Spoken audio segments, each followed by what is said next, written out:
ಮಳೆ ರಾಜ್ಯದಲ್ಲಿ ಮುಂದುವರೆದ ವರುಣನ ಅಬ್ಬರ. ಮತ್ತೆ ಮುಂದಿನ 7 ದಿನಗಳ ಕಾಲ ಭಾರೀ ಮಳೆ. ಕರ್ನಾಟಕಕ್ಕೆ ಎಚ್ಚರಿಕೆ ಕೊಟ್ಟ ಐಎಂಡಿ.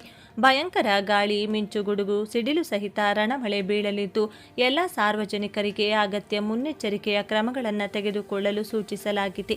ಕರ್ನಾಟಕದ 14 ಜಿಲ್ಲೆಗಳಿಗೆ ಯೆಲ್ಲೋ ಅಲರ್ಟ್ ಘೋಷಣೆ ಮಾಡಲಾಗಿದ್ದು ಭಾರೀ ಪ್ರಮಾಣದಲ್ಲಿ ಮಳೆ ಬೀಳಲಿದೆ. ಎಚ್ಚರಿಕೆ ವಹಿಸಿಕೊಳ್ಳುವಂತೆ ಭಾರತೀಯ ಹವಾಮಾನ ಇಲಾಖೆ ಕರ್ನಾಟಕದ ಈ 14 ಜಿಲ್ಲೆಗಳಿಗೆ ಹೈ ಅಲರ್ಟ್ ಘೋಷಣೆ ಮಾಡಲಾಗಿದೆ.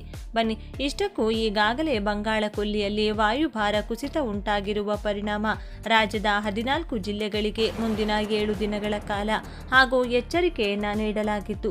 ರೈತರಿಗೂ ಹಾಗೂ ಮನೆಯಿಂದ ಆಚೆ ಕೆಲಸಕ್ಕೆ ಹೋಗುವವರಿಗೂ ಅಗತ್ಯ ಮುನ್ನೆಚ್ಚರಿಕೆ ಕ್ರಮಗಳನ್ನು ತೆಗೆದುಕೊಳ್ಳಲು ಸೂಚಿಸಲಾಗಿದೆ.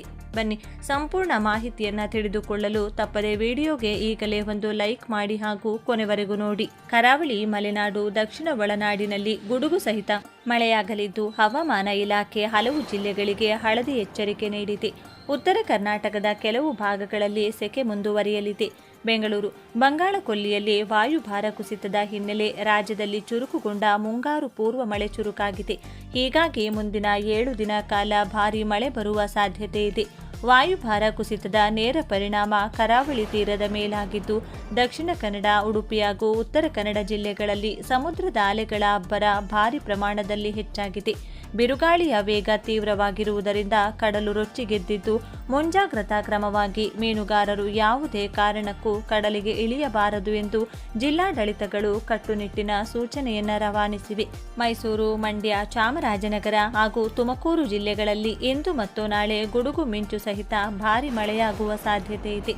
ಇತ್ತ ಮಲೆನಾಡಿನ ಪ್ರಮುಖ ಜಿಲ್ಲೆಗಳಾದ ಶಿವಮೊಗ್ಗ, ಚಿಕ್ಕಮಗಳೂರು ಹಾಗೂ ಮಡಿಕೇರಿಯಲ್ಲಿ ಬೆಳಗಿನಿಂದಲೇ ಸಂಪೂರ್ಣ ಮೋಡ ಕವಿದ ವಾತಾವರಣ ನಿರ್ಮಾಣವಾಗಿದ್ದು ಸಂಜೆ ವೇಳೆಗೆ ಭಾರೀ ಮಳೆ ಸುರಿಯುವ ಮುನ್ಸೂಚನೆ ಇದೆ. ಗಂಟೆಗೆ 30 ರಿಂದ 40 ಕಿಲೋಮೀಟರ್ ವೇಗದಲ್ಲಿ ಬಿರುಗಾಳಿ ಬೀಸುವ ಸಾಧ್ಯತೆ ಇದೆ.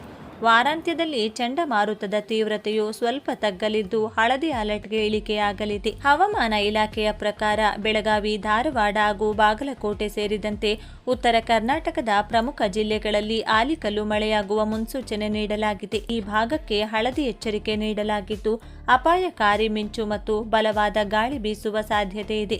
ಆದರೆ ಕಲ್ಯಾಣ ಕರ್ನಾಟಕದ ಭಾಗಗಳಾದ ಕಲಬುರಗಿ ಮತ್ತು ರಾಯಚೂರಿನಲ್ಲಿ ಮಾತ್ರ ಗರಿಷ್ಠ 38 ಡಿಗ್ರಿ ಸೆಲ್ಸಿಯಸ್ ವರೆಗೆ ತಾಪಮಾನ ದಾಖಲಾಗಲಿದ್ದು ತೀವ್ರ ಸೆಕೆಯ ವಾತಾವರಣ ಮುಂದುವರಿಯಲಿದೆ.